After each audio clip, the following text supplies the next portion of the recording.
자, 오늘 이 본문은 창세기 12장 1절부터 3절은 굉장히 중요한, 성경에서 굉장히 중요한 위치에 있는 본문입니다. 12장 바로 앞에 11장은 바벨탑 사건, 하나님의 심판의 스토리죠.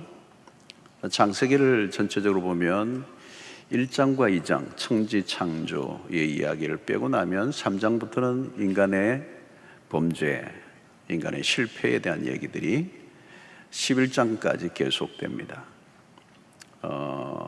그래서 11장의 바벨탑 사건은 정점으로 해서 인간이 하나님에 대한 반역을 구체화시킨 바벨탑 사건입니다.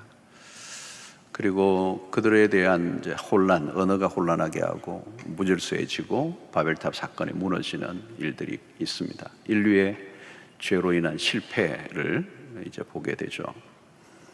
그리고 이제 오늘 12장으로 넘어오는 것입니다. 그래서 여기에서 하나님의 구원의 이야기가 시작이 됩니다.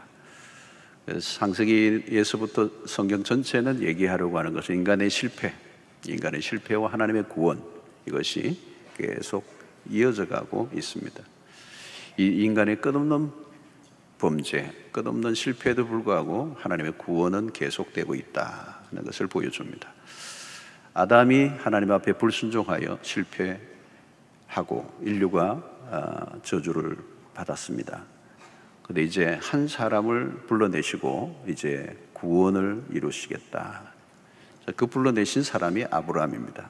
한 사람을 불러내시죠.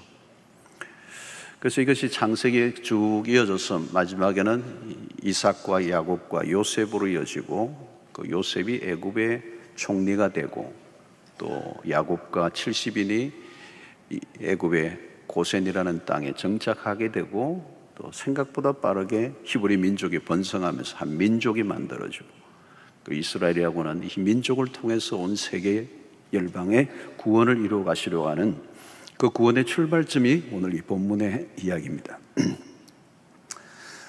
자, 오늘 여기에서 중요한 것은 하나님의 부르심이라고 하는 것입니다. 하나님이 한 사람을 불러내셨다. 여기에서 하나님의 구원의 계획이 시작이 되고 있습니다. 여기에서 우리가 유념해야 되는 것은 어떤 것이든 항상 우리의 행동, 인간의 행동이 먼저 있는 것이 아니고 하나님의 행동, 하나님의 의지, 하나님의 뜻이 먼저 있었다. 그래서 하나님이 불러내신 것입니다.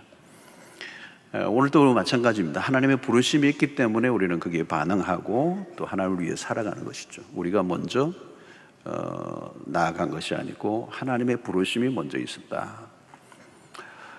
그래서 우리의 모든 행동 이전에 하나님의 행동, 하나님의 생각, 하나님의 계획이 매우 중요합니다. 그리고 하나님의 부르심이 중요한 거죠. 제가 이민 목회를 이제 꽤 오래 했었는데, 이민사회는 좀 정체불명의 목사님들이 간혹 계시더라고요. 그분들이 어디에서 안수를 받았는지 잘 알 수 없는 분들이 좀 있어요. 그래서 사람들이 저분이 어느 신학교에 나왔나, 어디 교단에서 안수를 받았나, 이제 좀 궁금해하는 분들이 있는데, 주로 그분들은 이제 불분명하신 분들의 특징이 뭐냐면, 이제 한국에서 이제 외국으로 이렇게 태평양을 건너오면서 비행기 안에서 자기 머리에 자기가 안수를 한 분들이 계세요. 그래서 목사가 되신 분들인데, 그들의 신학교 이름을 우리는 태평양 신학교라 이제 그렇게 부르기도 합니다. 자, 우리가 사이비 이단들이, 교주들이 그렇습니다.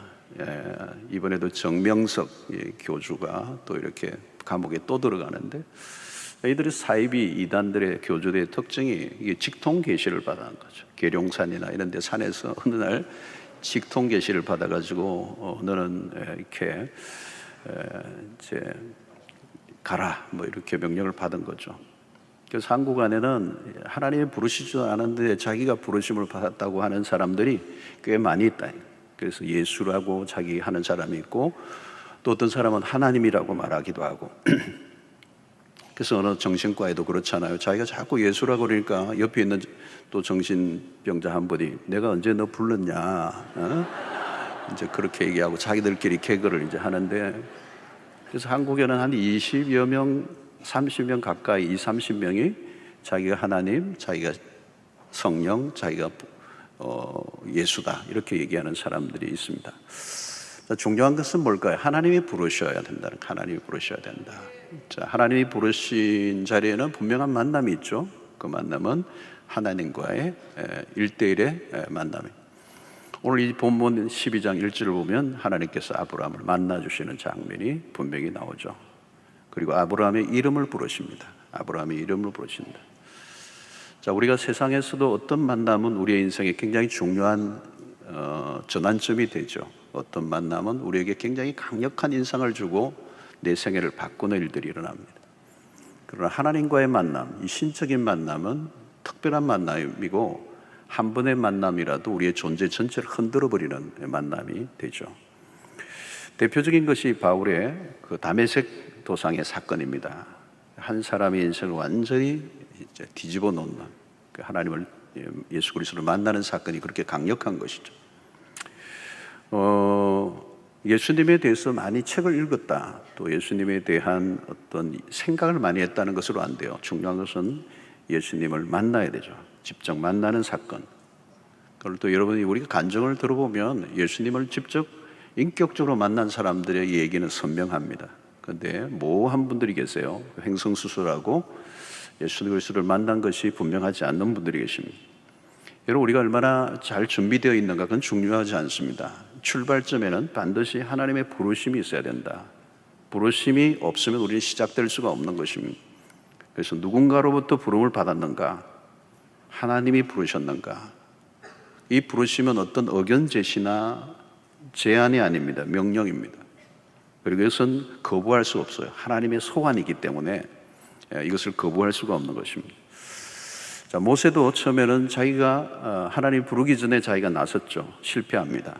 민족주의적인 의식이 굉장히 강했고 자기가 뭔가를 할 수 있을 것처럼 여겼지만 실패하고 맙니다. 다시 하나님이 불러내실 때까지 40년이 걸리죠. 그리고 40년 광야 생활이 끝나고 난 다음 하나님이 불러내시니까 그가 거부할 수 없습니다. 처음에는 자기가 거부했지만 하나님이 반드시 이제 불러내십니다. 성경에 보면 기드온, 예레미야 같은 사람들도 하지 않겠다고 하나님의 부르심에 거부하지만 마침내 하나님이 불러내십니다. 바울이 마찬가지, 무방비 상태에서 거꾸로 떠림을 당하고 하나님의 강권적인 부르심 앞에 반응하게 됩니다. 자, 바울이 우리의 삶 속에서 이 부르심이 분명할 때, 그 하나님이 나를 불러주셨다, 이게 분명할 때 거기에서 뭐가 생기는가 하면 정체성이라는 게 생기는 거예요. 아이덴티티라는 게 생기는 것입니다. 자, 우리가 이 정체성, 내가 누구인가, 이제 이 부분은 매우 중요한 것입니다. 하나님이 나를 불러주셨다. 그 말은 내가 하나님께 속해 있다. 또 내 존재 자체를 이제 하나님의 목적을 위해서 불러주셨다는 것이 내 정체성이 될 때, 내 삶에 위기가 와도 내 삶의 방향이 이 정체성으로 인하여 정해져 있기 때문에 흔들리지 않는 것입니다. 나는 누구인가, 나는 누구에게 속해 있는가, 이 부분은 죽을 때까지 따라다니는 문제고, 이 부분에 대해서 정리가 안 돼 있으면 인생 전체가 흔들리는 것입니다.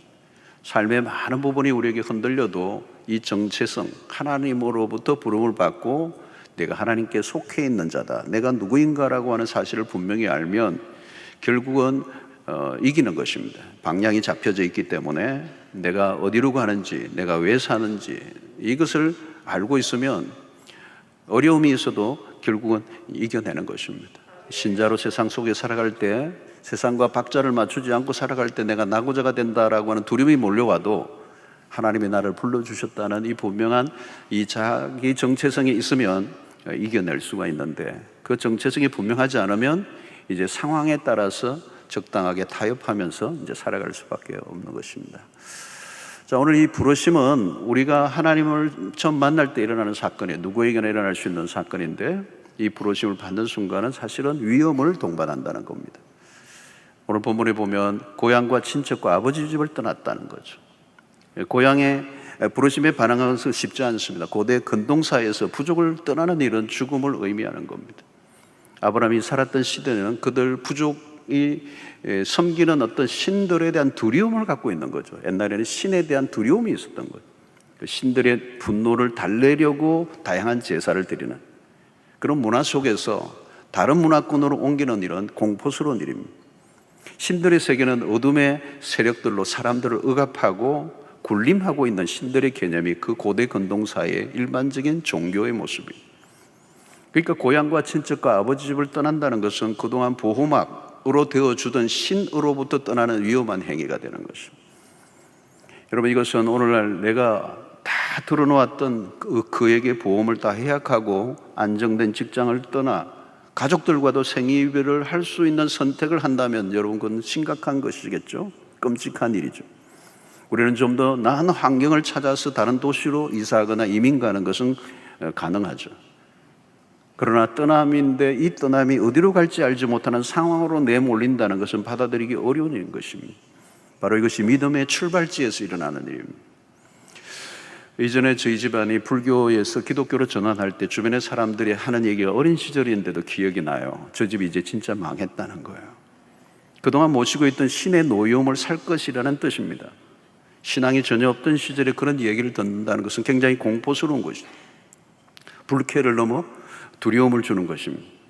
지금 여러분, 이 아브라함의 얘기는 고대 근동사의 지금으로부터 4천여 년 전의 고대 사회의 얘기입니다. 지금보다 훨씬 더 어떤 우리의 존재를 넘어선 어떤 세계, 그 신적인 존재에 대한 두려움을 갖고 있는 그때 이 고향과 친척과 아버지 집을 떠난다는 굉장히 두려운 것이고, 그 신에 대한 노여움을 살 수도 있는 그런 환경이었습니다.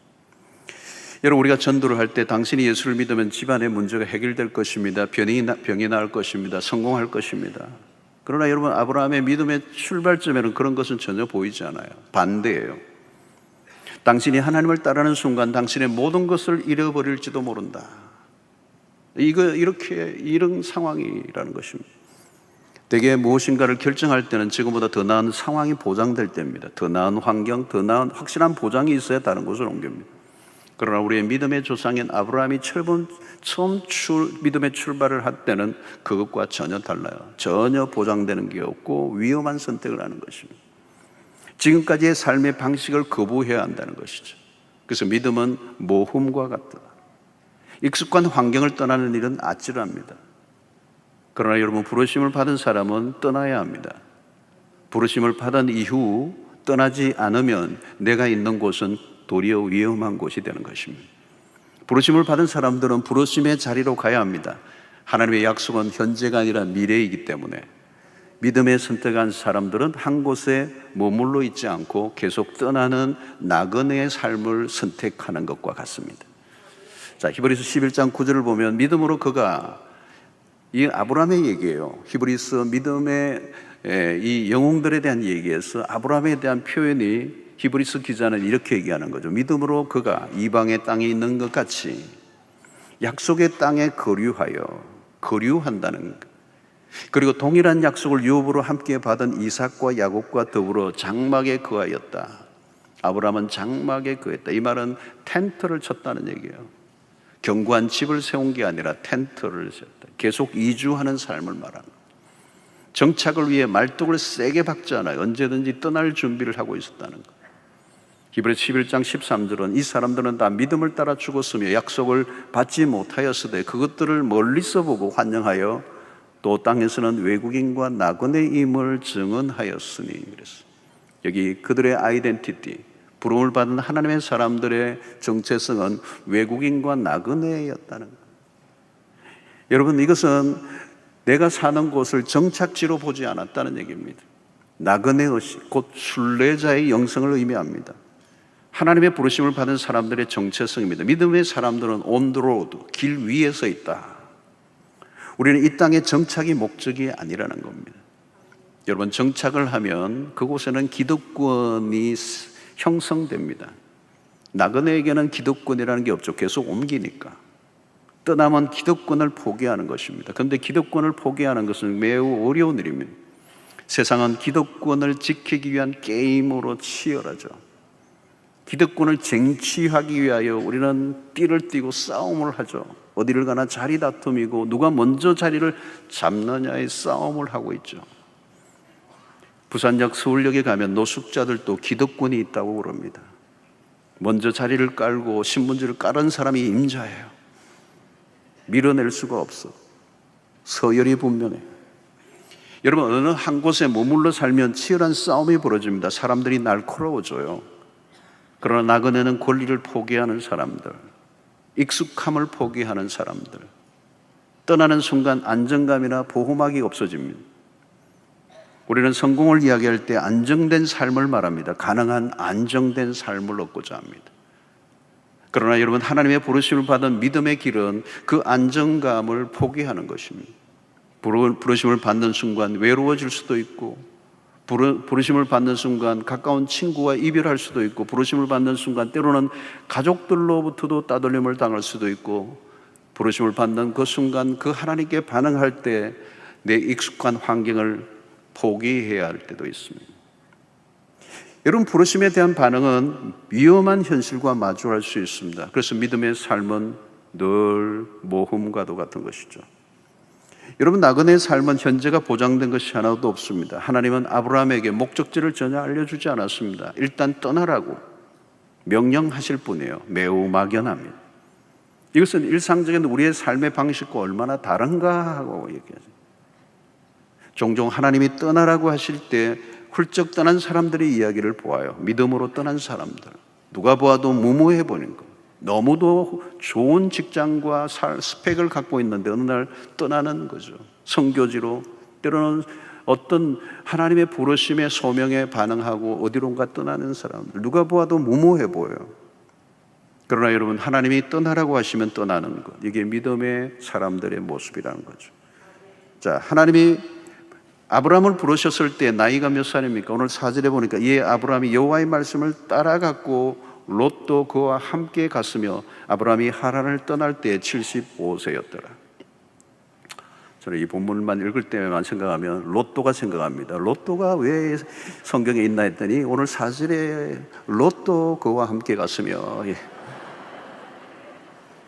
자, 여러분, 여기 중요한 것은 아브라함이 여호와의 말씀을 따라갔다는 것입니다.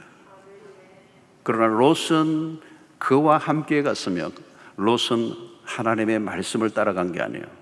그런 삼촌 아브라함을 따라간 사람이에요. 사람을 따라간 거예요.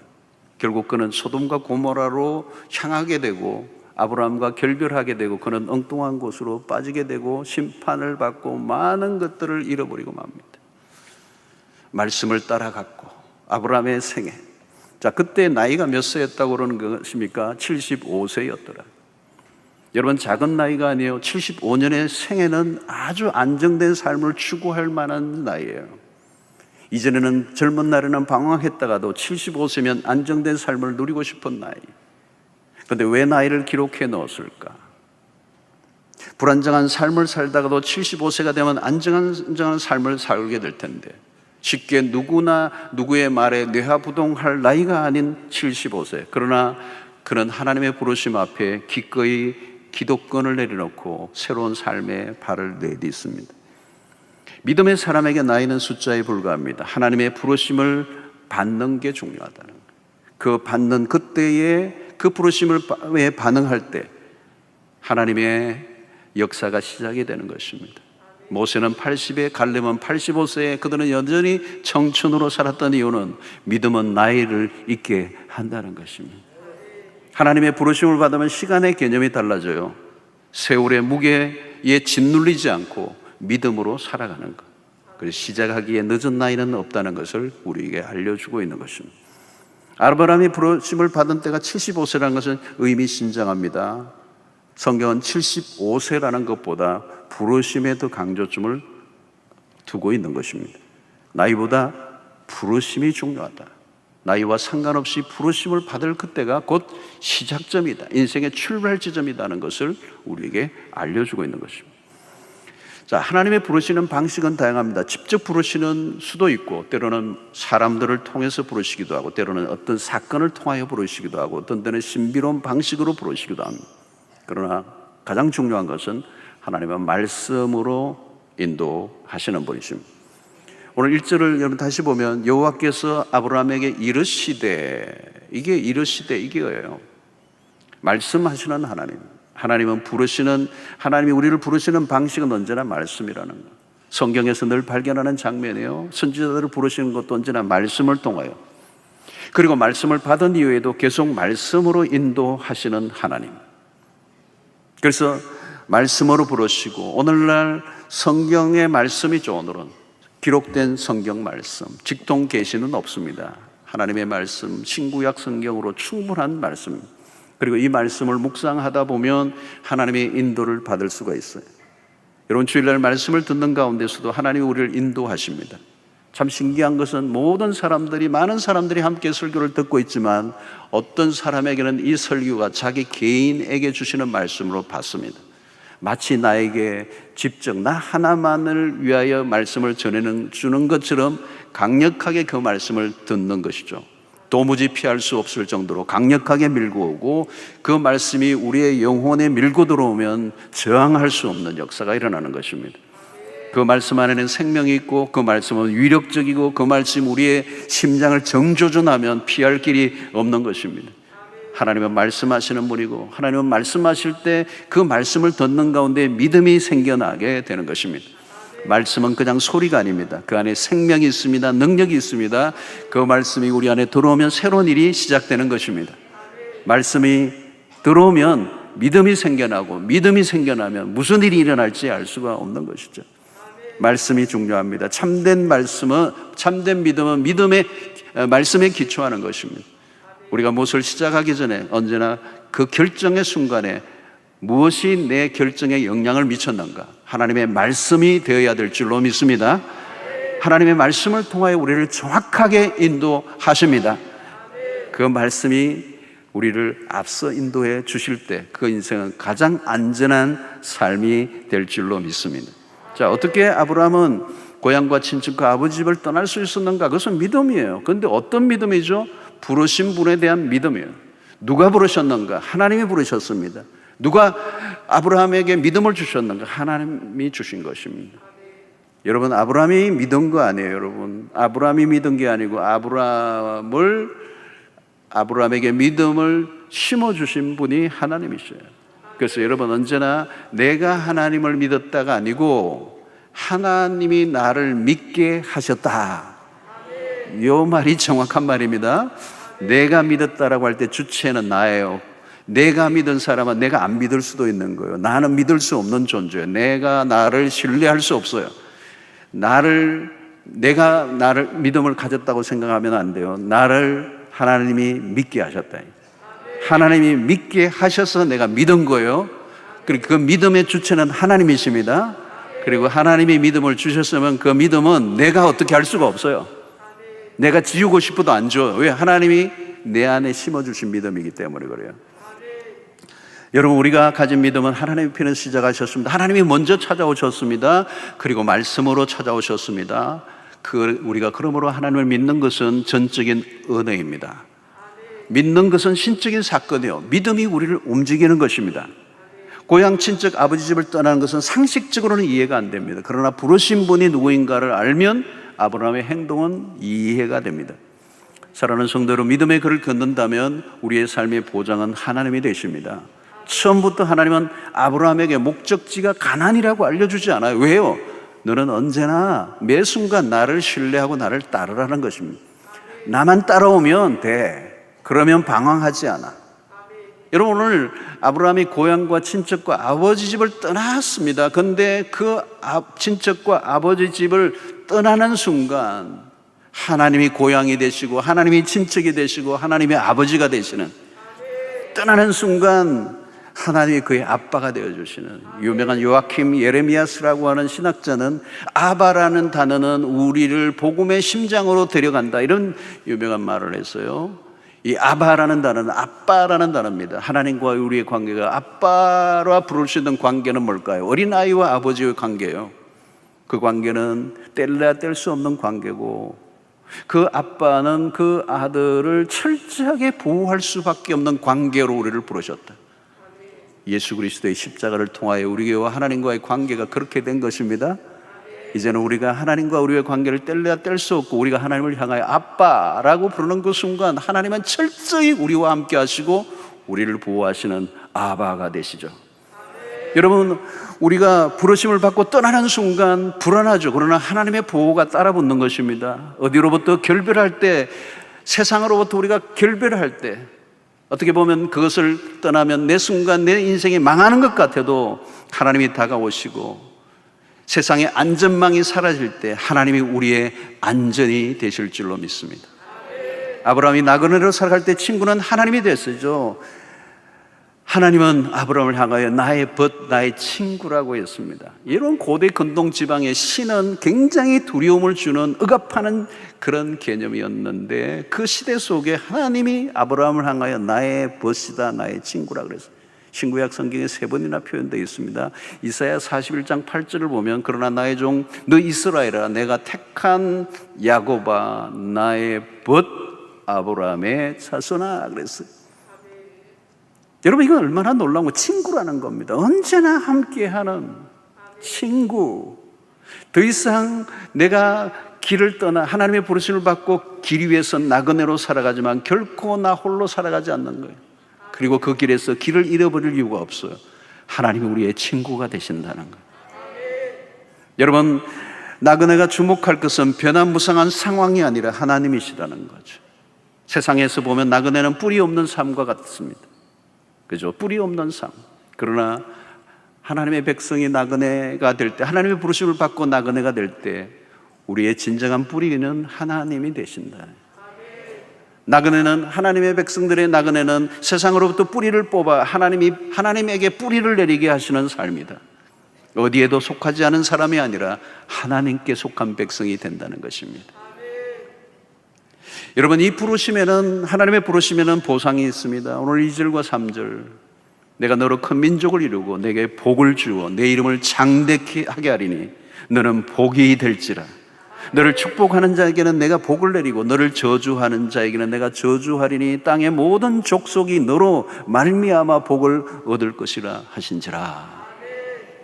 아브라함을 부르신 하나님은 어떤 하나님이십니까? 복을 주시기를 원하시는 하나님. 여러분 우리가 복을 원하죠. 우리가 복을 원해요. 하나님이 복을 주시기를 원하고 그 복을 갈망해요. 그러나 하나님의 편에서 우리에게 복을 주시고자 하는 열망이 더 강하세요. 성경 전체에서 하나님은 복의 하나님이십니다. 아브라함에게 약속한 복은 광대요. 그 복의 폭이 엄청납니다. 우리가 생각하는 복과 차이가 있습니다. 여러분 하나님의 복은 개인적인 것에 머물러 있지 않아요. 이 복은 우주적이에요. 민족을 넘어서 우주적이에요. 내가 너로 큰 민족을 이루고 땅의 모든 족속이 all peoples, all nations, 모든 족속이 너로 말미암아 복을 얻을 것이다. 여러분 이것이 4000년 전에 주신 말씀이에요. 성경에서 만나는 하나님은 이미 4000년 전에도 글로벌하신 분이에요. 하나님의 스케일은 우리가 생각하는 것보다 훨씬 더 큰 것입니다. 복음은 작지 않아요. 우리의 좁은 가슴으로 담아내기에는 역부족입니다. 하나님이 주시는 복은 넘치고도 넘칩니다. 한 군데 가두어 둘 수도 없어요. 아브라함에게 주신 약속은 무엇입니까? 하나님이 그에게 나는 너를 축복한다 뿐만 아니라 너의 후손을 축복한다. 너의 후손의 후손도 축복한다. 아니 너의 민족을 넘어서 모든 민족이 복을 받기를 원한다. 여러분 이것은 하나님의 계획입니다. 이것은 우리가 어떻게 할 수가 없어요. 하나님의 플랜이에요. 하나님 우리를 귀중히 여기십니다. 그래서 우리를 통해 세상이 복을 받기를 원하십니다. 다르게 표현하면 내가 없으면 세상 사람들이 복을 받을 수 없다. 하나님 우리에게 약속하신 복의 원리라는 거죠. 하나님이 반드시 우리를 복으로 인도하신다. 우리가 우리 마음대로 그 복을 거부할 수도 없어요. 복의 지배를 받게 되어 있다는 것입니다. 하나님 우리에게 주시는 복은 이웃을 향해 있어요. 그러므로 여러분들이 자녀들을 위해서 기도할 때 우리 아이가 복을 많이 받게 해달라고 기도하기보다는 우리 아이를 통하여 많은 사람들이 복을 받게 해달라고 기도하셔야 돼요. 성경적인 기도입니다. 축복은 사명을 가지고 있어요. 아브라함에게 하신 복은 이웃사랑이 포함됩니다. 우리에게 주신 복은 이웃을 향해 가야 한다는 거예요. 복을 나만을 위해 소비하도록 디자인된 것이 아닙니다. 반드시 나누어야 돼요. 하나님은 나에게 복을 먼저 주어 다른 사람에게 흘러가게 하시는데 이것이 복의 원리요, 복의 흐름이요, 하나님의 축복의 원리예요. 나만의 복이 아니에요. 나만의 행복에 지나칠 정도로 우리는 치우쳐 있습니다. 내가 복 받는 것, 그게 기복주의죠. 오늘 불안과 우울증이 만연하는 것에는 우리 자신에만 너무 기울어져 있는 문화적 현상이라고 볼 수가 있어요. 그러므로 우리가 늘 염두에 두어야 하는 것은 어떻게 하면 다른 사람들에게 내가 받은 이 복음, 내가 받은 이 복을 나누어 줄까를 고민하고 기도해야 돼요. 우리는 소비주의 세상에 살고 있습니다. 우리는 소비 본능이 있어요. 하나님마저도, 신앙마저도 개인의 목적을 이루는 도구로 사용하려고 하는 유혹이 있어요. 자칫하면 믿음 생활이 개인의 행복과 만족과 안정된 삶에만 몰두하는 쪽으로 흐르기 쉬워요. 그것은 성경이 말하는 축복이 아니에요. 성경이 말하는 축복은 훨씬 더 큰 것입니다. 그러므로 우리는 소비주의적 신앙을 경계해야 합니다. 최근에 종교 신뢰도 조사에서 개신교가 다른 종교에 비해서 낮은 점수를 받았어요. 마음이 아팠어요. 세상의 신자들을 보는 태도, 평가는 어떤 것인가? 불신자들이 그리스도인들을 바라보면서 세 가지를 지적했습니다. 최근에 통계에 하면 갤럽 조사에 나온 거예요. 첫째는 배타적이다, 둘째는 물질적이다, 셋째는 이기적이다. 아픈 지적이에요. 우리가 과연 그렇게 살아왔는가? 억울하다고 여길 수가 있어요. 아무튼 세상이 그리스도인들을 보고 내린 평가예요. 이 지적이 뼈아픈 이유는 이 세 가지 모두가 복음과 정반대의 모습이기 때문에 그래요. 우리는 늘 복음을 말해왔는데 정작 우리의 삶은 복음과 정반대의 길을 걸어온 것은 아닌가라고 하는 자성을 하게 하는 거예요. 여러분, 복음은 결코 배타적이지 않아요. 복음은 굉장히 포용력이 넓어요. 하나님은 온 세상을 품으시는 분이세요. 그 안에 모든 걸 녹여내시는 거예요. 이게 복음인 거래요. 우리는 수없는 경계선을 꺾고 수없는 그런 파벌을 만들어내고 수없는 사람들을 배타하는 단체로 교회를 보는 거예요. 세상에 너무 배타적이다. 코로나19를 지나면서 개신교회는 더 많이 배타적인 모습으로 세상 가운데 비춰졌다고 얘기하는 것이고, 두 번째는 물질적인 것이라는 것입니다. 우리는 하나님의 나라를 꿈꾸는 사람들이에요. 그런데 우리는 너무 물질적인, 현세적이다. 세 번째는 철저히 이기적이라는 말은 뭘까요? 여러분, 그리스도의 복음은 이타적입니다. 철저히. 십자가가 어떻게 이기적일 수가 있겠습니까? 성경의 복은 소극적이지 않아요. 외산 복이 아니에요. 그 복은 온 땅에 흘러가고도 남을 복이어야 합니다.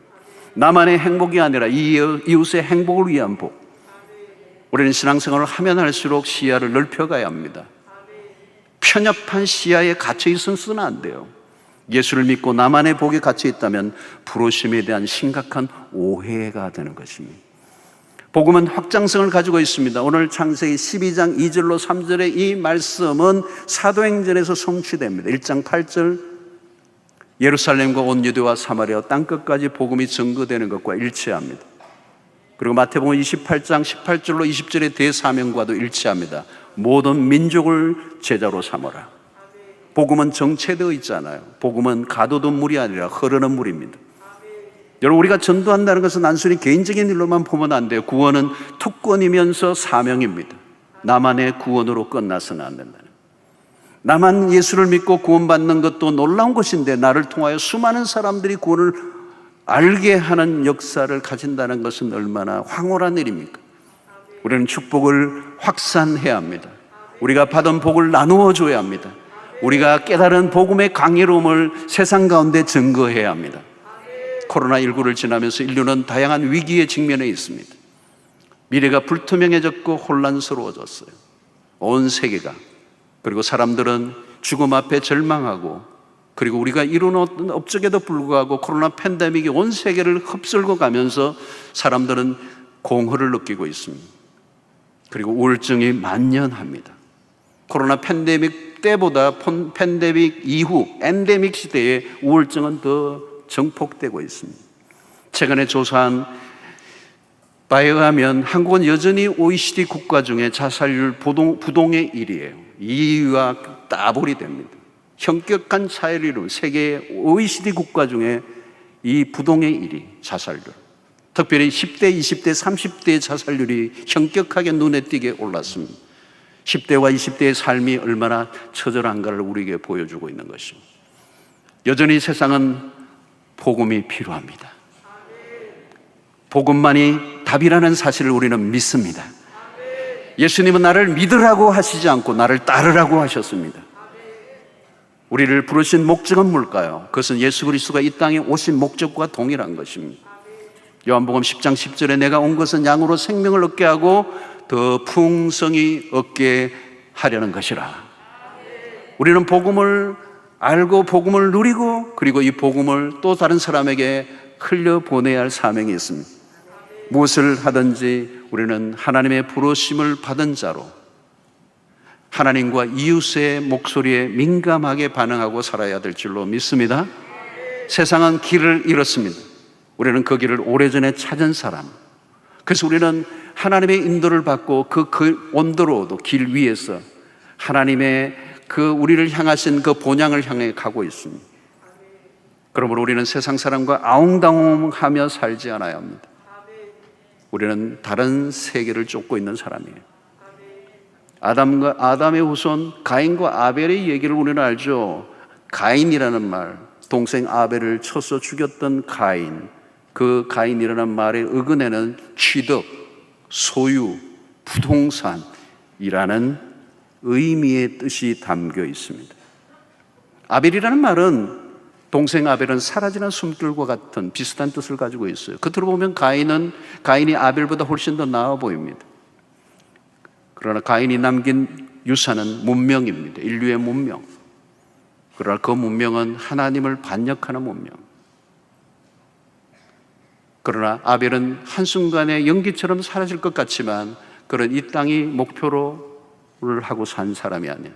그런 영원한 본향을 사모하며 살았던 사람. 겉으로 보면 세상에 이런 문명이 화려하고 대단해 보이지만 그것이야말로 한순간 사라지고 말 것이고, 그러나 믿음으로 산 사람은 영원한 본향의 승리의 그날이 약속되어 있습니다. 가나안은 믿음으로 나그네의 삶을 살았습니다. 텐트를 치며. 그러나 그는 영구한 도성, 돌아갈 본향. 가나안은 눈에 보이는 가나안이 아니라 눈에 보이지 않는 영원한 천국을 바라보며 살았던 것입니다.